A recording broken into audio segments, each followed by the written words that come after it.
ಬೆಳ್ಳಂಬೆಳಿಗ್ಗೆ ಇನ್ನೂ ಸರಿಯಾಗಿ ಕತ್ತಲು ಹರಿದಿರಲಿಲ್ಲ. ಆ ಸಮಯದಲ್ಲಿ ಕೆಸಿನೋ ಬಾರ್ ಮೇಲೆ ಇನ್ಸ್ಪೆಕ್ಟರ್ ರಮನ್ ನೇತೃತ್ವದಲ್ಲಿ ರೈಡ್ ಮಾಡಲಾಯಿತು. ಅಲ್ಲಿ ಡ್ರಗ್ಸ್ ವ್ಯವಹಾರ ನಡೆಸಲಾಗುತ್ತಿದೆ ಎಂಬ ಅಧಿಕೃತ ಮಾಹಿತಿ ಮೇಲೆ ರಮನ್ ಕಾರ್ಯತತ್ಪರರಾಗಿದ್ದರು. ಮೊದಲು ರಾಹುಲ್ ಕೂಗಾಡಿದರೂ ಕಾನೂನಾತ್ಮಕ ಕ್ರಮಕ್ಕೆ ಅಡ್ಡಿಪಡಿಸುವಂತಿಲ್ಲ ಎಂಬ ವರುಣ್ನ ಎಚ್ಚರಿಕೆಗೆ ಮನಿದು ಸುಮ್ಮನಾಗಿದ್ದ. ಅಂಗುಲವನ್ನು ಬಿಡದೆ ಹುಡುಕಾಡಿದರೂ ಎಲ್ಲೂ ಪೊಲೀಸ್ಗೆ ಡ್ರಗ್ಸ್ ಪತ್ತೆ ಆಗಲಿಲ್ಲ. ಕೊನೆಗೆ ರಾಹುಲ್ನ ಪರ್ಸನಲ್ ರೂಮಿನಲ್ಲಿ ನೆಲಕ್ಕೆ ಹಾಕಲಾಗಿದ್ದ ಮಾರ್ಬಲ್ ಸ್ವಲ್ಪ ಹಲುಗಾಡಿದಂತೆ ಕಂಡು ಅದನ್ನು ಮೇಲಕ್ಕೆ ಎತ್ತಿದಾಗ ಅದರ ಕೆಳಗಡೆ ಅವರಿಗೆ ಡ್ರಗ್ ಪ್ಯಾಕೆಟ್ ಸಿಕ್ಕಿತು. ಕೆಸಿನೋ ಬಾರ್ಗೆ ಬೀಗ ಜಡಿದು ರಾಹುಲ್ನನ್ನು ಅರೆಸ್ಟ್ ಮಾಡಲಾಯಿತು. ಆ ಡ್ರಗ್ ಮಾದರಿಯನ್ನು ಫಾರೆನ್ಸಿಕ್ಸ್ ಡಿಪಾರ್ಟ್ಮೆಂಟ್ಗೆ ಪರೀಕ್ಷೆಗೆ ಕಳುಹಿಸಲಾಯಿತು. ಡಾಕ್ಟರ್ ಸಂಜಯ್ ಅದನ್ನು ಪರೀಕ್ಷಿಸಿ ಆ ಸ್ಯಾಂಪಲ್ ಮತ್ತು ಮಾನ್ವಿಯ ರಕ್ತದಲ್ಲಿ ಪತ್ತೆಯಾಗಿದ್ದ ಡ್ರಗ್ಸ್ ಒಂದೇ ಎಂದು ಘೋಷಿಸಿದರು.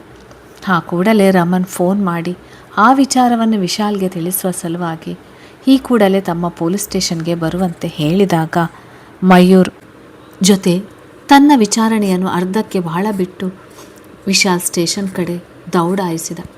ವಿಶಾಲ್ ಅಲ್ಲಿಗೆ ತಲುಪುವ ಮೊದಲೇ ರಮನ್ ರಾಹುಲ್ನ ವಿಚಾರಣೆಯನ್ನು ಆರಂಭಿಸಿದ್ದ. ರಮನ್ ಊಹೆಯ ಪ್ರಕಾರ ರಾಹುಲ್ನೇ ಮಾನ್ವಿಯ ಕೊಲೆ ಮಾಡಿರ್ಬೋದು, ಅಥವಾ ರಾಹುಲ್ನಿಂದ ಈ ಡ್ರಗ್ಗನ್ನು ಖರೀದಿಸಿದವರು ಮಾನ್ವಿಯನ್ನು ಕೊಲೆ ಮಾಡಿರ್ಬೋದು. ಆ ಪಕ್ಷದಲ್ಲಿ ಯಾರು ಆ ವ್ಯಕ್ತಿ ಎಂದು ತಿಳಿದುಕೊಳ್ಳಬೇಕಾಗಿತ್ತು.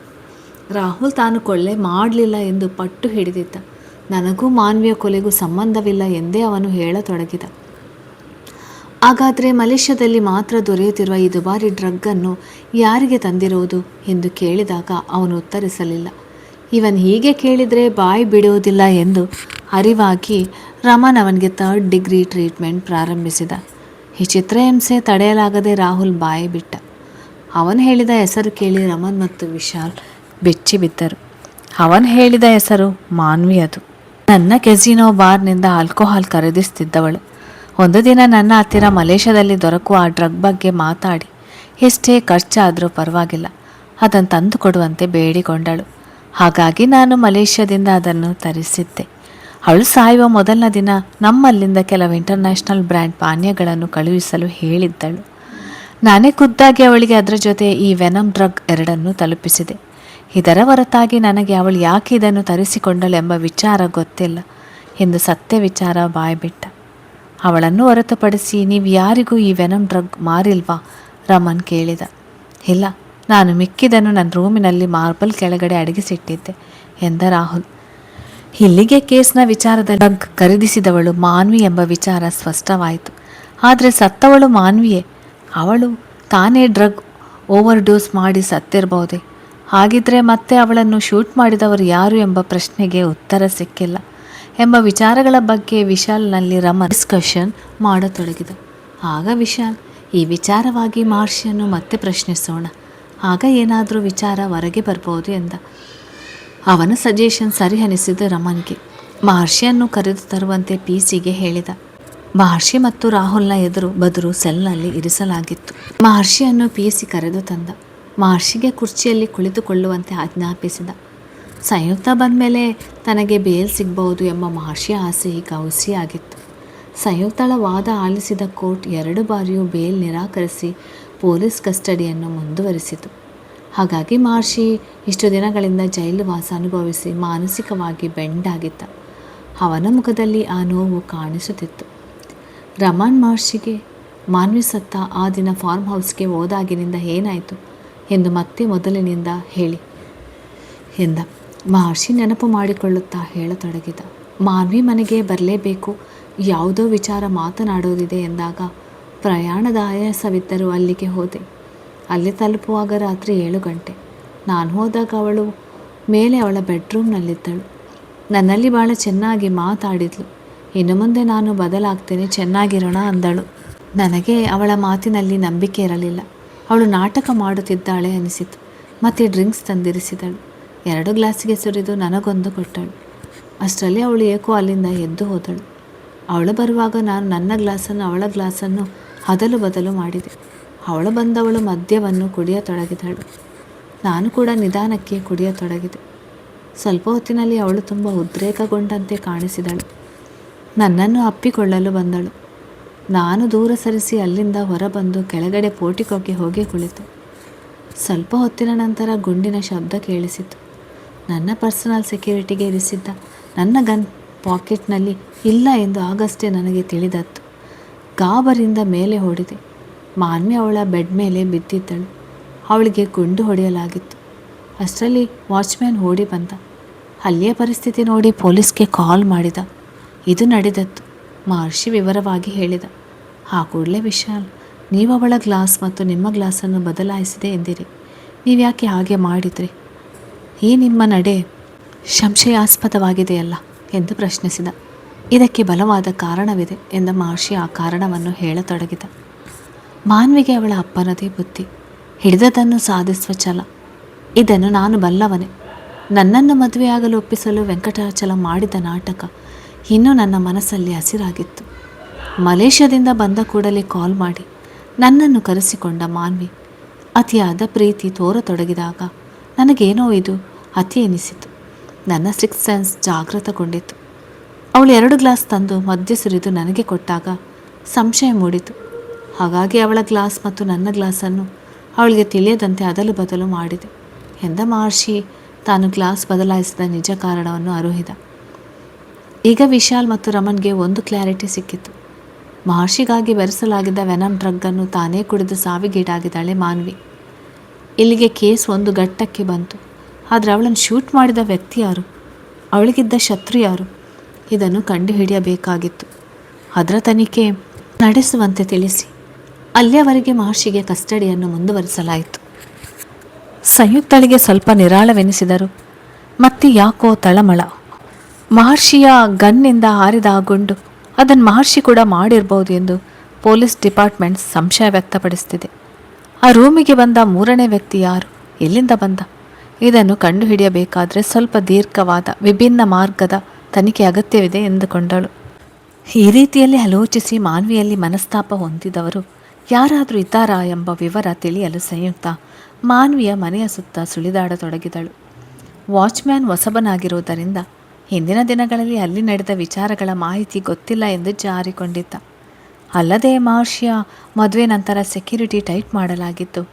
ಹಳೆಯ ಪರಿಚಯದ ಯಾರಿಗೂ ಒಳಪ್ರವೇಶ ಕೊಡಬೇಡ ಎಂದು ವೆಂಕಟಾಚಲಂನವರು ತಾಕೀತು ಮಾಡಿದ್ದರು ಎಂದು ವಾಚ್ಮ್ಯಾನ್ ಹೇಳಿಕೆ ಕೊಟ್ಟಿದ್ದ. ಆದರೆ ಸಂಯುಕ್ತಳಿಗೆ ಬಹಳ ಸಂಶಯಾಸ್ಪದ ಎನಿಸಿದು.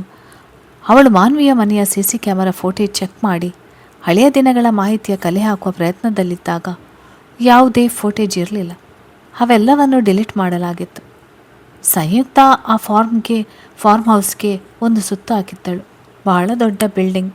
ಮನೆಯ ಹಿಂಭಾಗದಲ್ಲಿ ಕಾಂಪೌಂಡ್ನ ಹೊರಗಡೆ ದೈತ್ಯಾಕಾರದ ಮಾವಿನ ಮರ ಕಾಣಿಸಿತ್ತು. ಅದರ ದಪ್ಪದ ಕೊಂಬೆಗಳು ಫಾರ್ಮ್ ಹೌಸಿನ ಒಳಗಡೆಗೆ ಚಾಚಿಕೊಂಡಿತ್ತು. ಕಾಂಪೌಂಡ್ನಿಂದ ಹೊರಗಡೆ ಹೋಗಿ ಆ ಮರದ ಅಡಿಯಲ್ಲಿ ನಿಂತು ವೀಕ್ಷಿಸಿದಾಗ ಸಂಯುಕ್ತಳಿಗೆ ಅನಿಸಿದ್ದು, ಕಾಂಪೌಂಡ್ನ ಮೇಲೆ ಹಾಕಲಾಗಿರುವ ವಿದ್ಯುತ್ ತಂತಿಗಳನ್ನು ದಾಟಿ ಎತ್ತರಕ್ಕೆ ಬೆಳೆದ ಈ ಮರ ಹತ್ತಿ ಸುಲಭವಾಗಿ ಫಾರ್ಮ್ ಹೌಸ್ನ ಟ್ಯಾರೆಸನ್ನು ತಲುಪಬಹುದಾಗಿತ್ತು.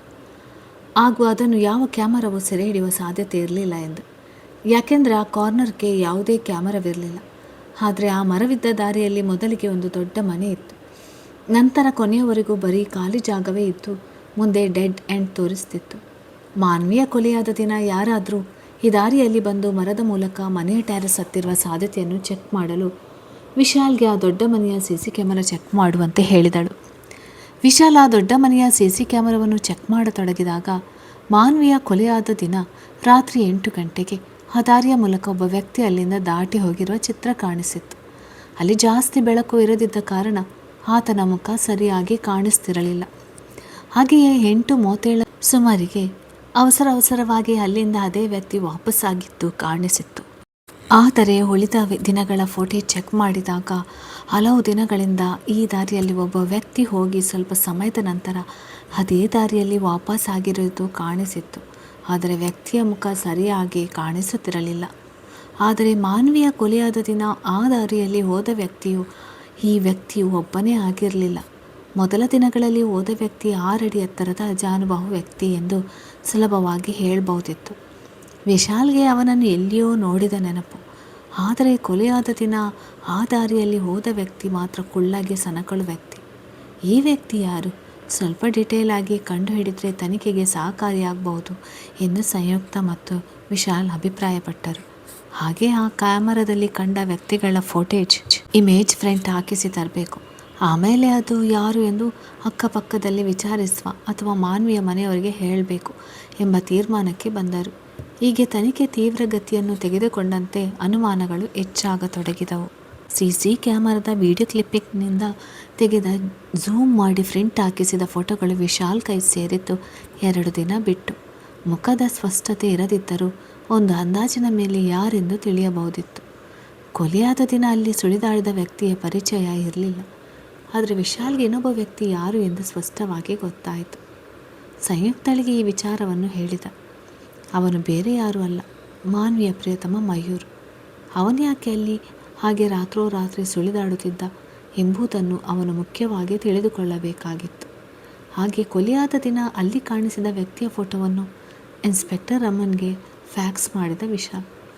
ಪೊಲೀಸ್ ಡಿಪಾರ್ಟ್ಮೆಂಟ್ನಲ್ಲಿ ಆ ಚೆಹರೆಯ ವ್ಯಕ್ತಿ ಅಪರಾಧಿ ಲಿಸ್ಟ್ನಲ್ಲಿರುವ ಸಾಧ್ಯತೆ ಇದ್ದುದರಿಂದ ವೆರಿಫಿಕೇಷನ್ ಮಾಡಲೇಬೇಕಾಗಿತ್ತು. ಈಗ ಮತ್ತೆ ಮಯೂರ್ನ ಹಿಡಿದು ಮಾತನಾಡಿಸಬೇಕಾಗಿತ್ತು.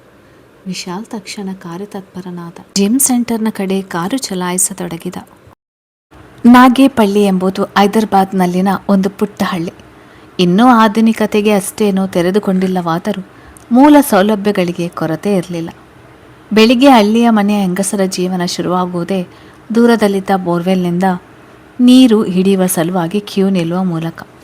ಬೆಳಿಗ್ಗೆ ಬೇಗ ಎದ್ದು ಕ್ಯೂ ನಿಂತರೆ ಬೇಗ ನೀರು ಹಿಡಿದು ತರಬಹುದು. ಏನಾದರೂ ತಡವಾಗಿ ಹೋದರೆ ಅವತ್ತು ಎಲ್ಲವೂ ವಿಳಂಬ. ಎಂದಿನಂತೆ ಹೆಂಗಸರ ಕ್ಯೂ ಬೋರ್ವೆಲ್ ಪಕ್ಕ ಹನುಮಂತನ ಬಾಲದಂತೆ ಬೆಳೆದಿತ್ತು. ಆ ಕ್ಯೂಗೆ ಬಂದು ಸೇರಿಕೊಂಡಳು ಜಾನಕಿ. ಅವಳನ್ನು ನೋಡಿದ ಹೆಂಗಸರು, ನೀನು ಮುಂದೆ ಹೋಗಿ ನೀರು ಇಟ್ಕೊಳ್ಳಮ್ಮ ಎಂಬ ರಿಯಾಯಿತಿ ಮಾತುಗಳನ್ನು ಆಡಿದರು. ಅಲ್ಲಿ ಈ ರೀತಿ ದಯಾ ದಾಕ್ಷಿಣ್ಯಗಳು ಬಹಳ ವಿರಳ. ಎಲ್ಲರಿಗೂ ಅರ್ಜೆಂಟ್ ಇರುವ ಕಾರಣ ಬೇಕಾದರೆ ಬೇಗ ಬಂದು ನಿಲ್ಲಬೇಕು ಎಂಬ ಖಡಕ್ ರೂಲ್ಸ್ ಇರುವುದು ಎಲ್ಲರಿಗೂ ಗೊತ್ತಿರುವ ವಿಚಾರ. ಜಾನಕಿಗೂ ಮೊದಲು ಈ ಥರ ರಿಯಾಯಿತಿ ಯಾರು ಕೊಟ್ಟಿದ್ದಿಲ್ಲ. ಆದರೆ ಈಗ ಅವಳ ಪರಿಸ್ಥಿತಿ ಬಗ್ಗೆ ಎಲ್ಲರಿಗೂ ಅನುಕಂಪ ಇದೆ. ಹೆಣ್ಣಾಗಿ ಅವಳ ದುಃಖಕ್ಕೆ ಮರುಗುವ ಹೃದಯ ಅವರಿಗಿತ್ತು. ಜಾನಕಿ ಮತ್ತು ಪಾಪಣ್ಣ ದಂಪತಿಯ ಒಬ್ಬಳೇ ಮಗಳು ಕಲ್ಪವಲ್ಲಿ. ಬಹಳ ಚೂಟಿ ಹುಡುಗಿ. ಮನೆಯಲ್ಲಿ ಕಿತ್ತು ತಿನ್ನೋ ಬಡತನ. ಅಪ್ಪ ಅಮ್ಮ ಕೂಲಿ ನಾಲಿ ಮಾಡಿ ಒಬ್ಬಳೇ ಮಗಳನ್ನು ಓದಿಸ್ತಿದ್ದರು.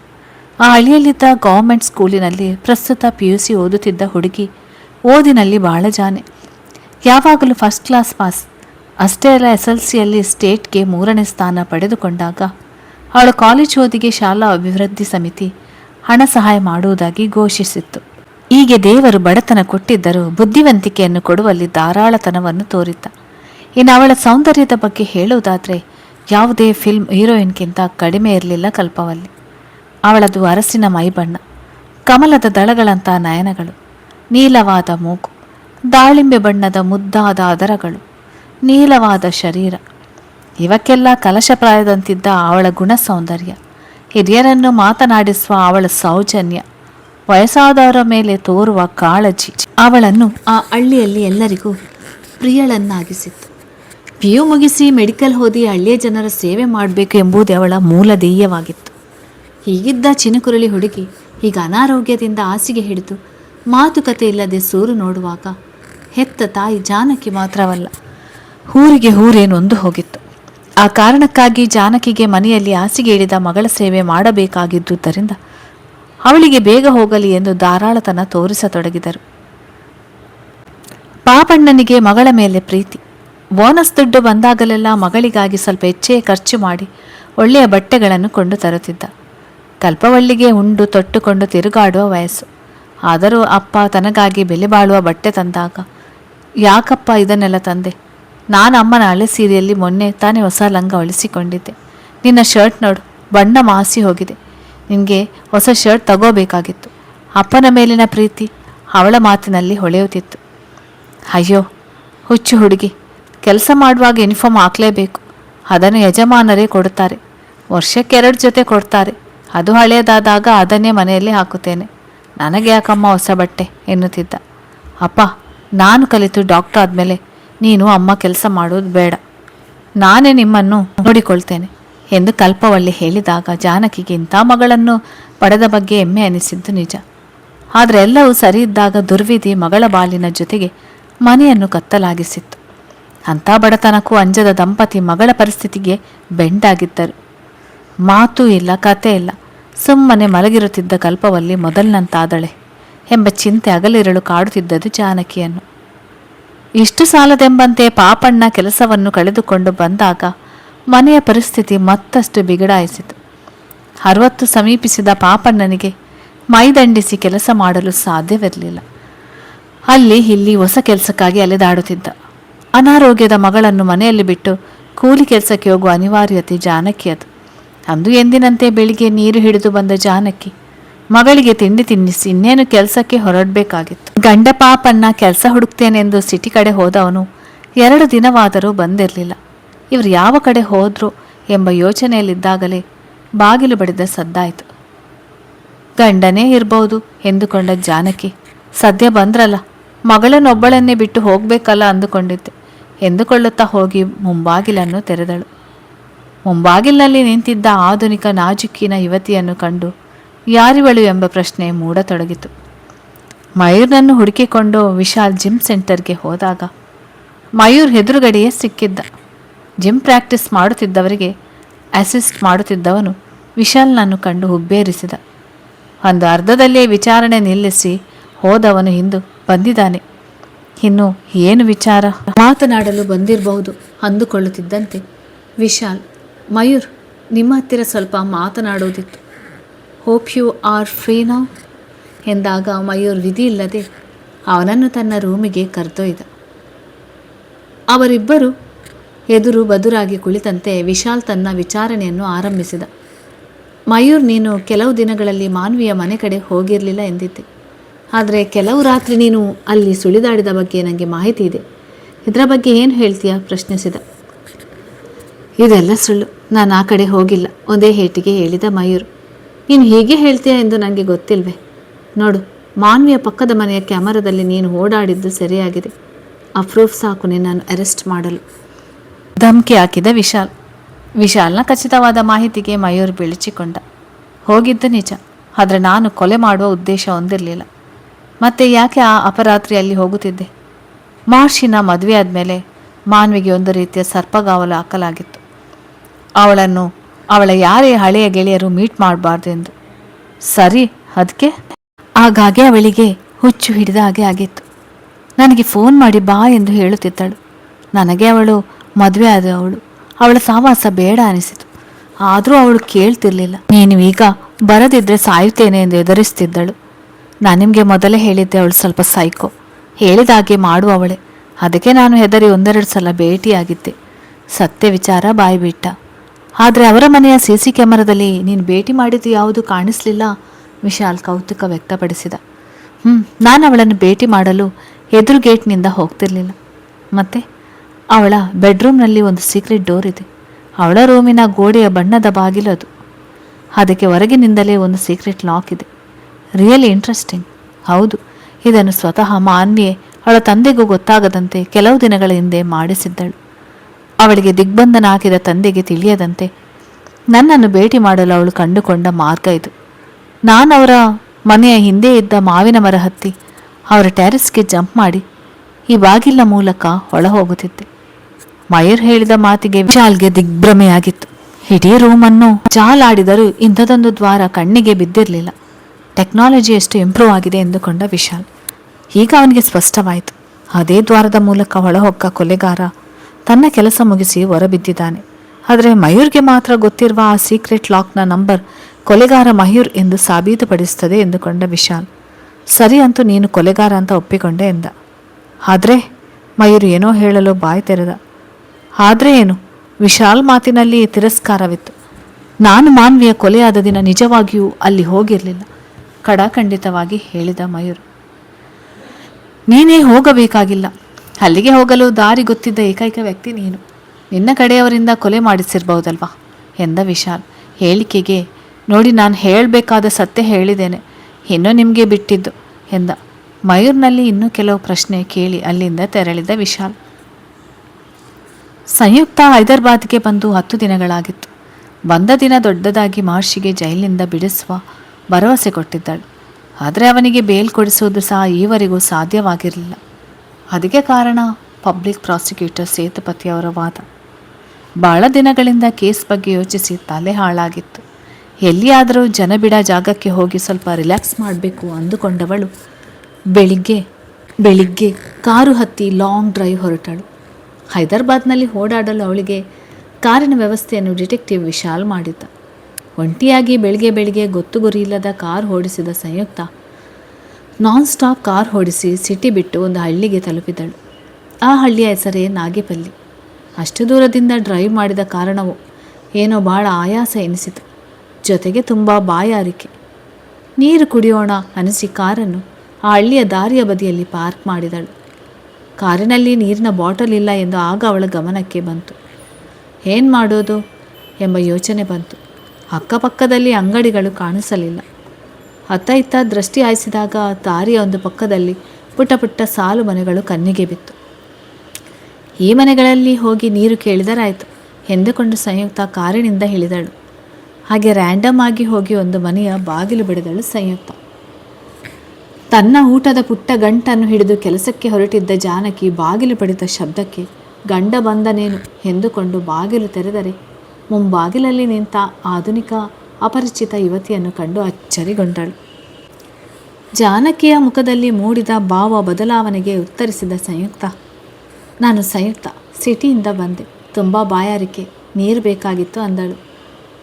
ಅಪರಿಚಿತ ಯುವತಿ ದಾಹ ಎಂದು ನೀರು ಬೇಡಿದಾಗ ಬನ್ನಿ ಒಳಗಡೆ ಎಂದು ಆರ್ದಿಗವಾಗಿ ಸ್ವಾಗತಿಸಿದಳು ಜಾನಕಿ. ಹೀಗೆ ಅಪರಿಚಿತರನ್ನು ಒಳಗಡೆ ಕರೆಯುವ ಸೌಜನ್ಯತೆ ಹಳ್ಳಿಯವರಲ್ಲಿ ಇನ್ನೂ ಉಳಿದುಕೊಂಡಿದೆ ಎಂದುಕೊಂಡಳು ಸಂಯುಕ್ತ. ಥ್ಯಾಂಕ್ಸ್ ಎಂದು ಹೊಳಹೊಕ್ಕವಳು ಕುಳ್ಳಿರಿಸಲು ಸರಿಯಾದ ಪೀಠೋಪಕರಣವೂ ಅಲ್ಲಿರಲಿಲ್ಲ. ಅಲ್ಲೇ ಇದ್ದ ಮುರುಕು ಸ್ಟೂಲನ್ನು ಅವಳ ಮುಂದೆ ಇಟ್ಟ ಜಾನಕಿ ಕುಳಿತುಕೊಳ್ಳಿ ಎಂದು ಮರ್ಯಾದೆ ತೋರಿದಳು. ನೀರು ತರುತ್ತೇನೆ ಎಂದು ಅಡುಗೆ ಕೋಣೆ ಕಡೆಯೇ ನಡೆದಳು. ಸಂಯುಕ್ತಳ ಕಣ್ಣು ಆ ಮನೆಯನ್ನು ಸಂಪೂರ್ಣವಾಗಿ ಹಳೆಯಿತು. ಬಡತನ ಎಲ್ಲ ದಿಕ್ಕುಗಳಲ್ಲಿ ತಾಂಡವಾಡುತ್ತಿರುವುದು ಅಲ್ಲಿ ಸ್ಪಷ್ಟವಾಗಿ ತೋರುತ್ತಿತ್ತು. ಅವಳು ಕುಳಿತ ಪುಟ್ಟ ಹಾಲ್ನ ಅಣತಿ ದೂರದಲ್ಲಿ ಹಾಸಿಗೆ ಹಾಸಲಾಗಿತ್ತು. ಅದರ ಮೇಲೆ ಮಲಗಿದ್ದ ಹುಡುಗಿ ಕಾಣಿಸಿದಳು. ಅದೇ ಹಾಲ್ನ ಇನ್ನೊಂದು ತುದಿಯಲ್ಲಿ ಅರ್ಧ ಗೋಡೆಯನ್ನು ಕಟ್ಟಲಾಗಿತ್ತು. ಅದೇ ಕಿಚನ್ ಅಷ್ಟೇ. ಹಾಲ್ನ ಮಧ್ಯದಲ್ಲಿ ಒಂದು ಬಾಗಿಲು, ಆ ಬಾಗಿಲ ಹಿಂದೆ ಒಂದು ಕೋಣೆ ಇರಬಹುದು ಎಂದು ಕಲ್ಪಿಸಿಕೊಂಡಳು. ತೆಗೆದುಕೊಳ್ಳಿ. ಜಾನಕಿ ನೀರಿನ ಗ್ಲಾಸನ್ನು ಅವಳ ಮುಂದೆ ಹಿಡಿದಳು. ಆ ತಂಪಾದ ನೀರು ಗಂಟಲಿಗೆ ಇಳಿಯುತ್ತಾ ಅವಳಿಗೆ ಹಾಯ್ ಎನಿಸಿತು. ತುಂಬ ಥ್ಯಾಂಕ್ಸ್, ಮನ ತುಂಬಿ ಅಂದ ಮಾತುಗಳವು. ಅಲ್ಲಿ ಹಾಸಿಗೆಯಲ್ಲಿ ಮಲಗಿರುವ ಹುಡುಗಿಯಾರು? ನಿಮ್ಮ ಮಗಳ? ಶೂನ್ಯಕ್ಕೆ ದಿಟ್ಟಿಸಿ ನೋಡುತ್ತಿರುವ ಆ ಹುಡುಗಿಯ ಬಗ್ಗೆ ಅನುಕಂಪವಿತ್ತು ಸಂಯುಕ್ತಳ ಆ ಮಾತಿನಲ್ಲಿ. ಅದೇನೋ ಸಂಯುಕ್ತಳ ಮಾತಿನಲ್ಲಿದ್ದ ಮೋಡಿಗೆ ಜಾನಕಿಗೆ ಅಳು ಬಂತು. ಅಳುತ್ತಲೇ, ಹೌದು, ನಮ್ಮ ನಿರ್ಭಾಗ್ಯ ಮಗಳು ಕಲ್ಪವಲ್ಲಿ ಎಂದಳು. ಕತೆ ಮುಂದುವರಿಯುತ್ತದೆ. ಯಾರೆಲ್ಲ ನನ್ನ ಚಾನಲನ್ನು ಸಬ್ಸ್ಕ್ರೈಬ್ ಮಾಡಲಿಲ್ಲ ಅವರೆಲ್ಲ ದಯವಿಟ್ಟು ನನ್ನ ಚಾನಲನ್ನು ಸಬ್ಸ್ಕ್ರೈಬ್ ಮಾಡಿ ಮತ್ತು ಲೈಕ್ ಆ್ಯಂಡ್ ಶೇರ್ ಮಾಡಿ.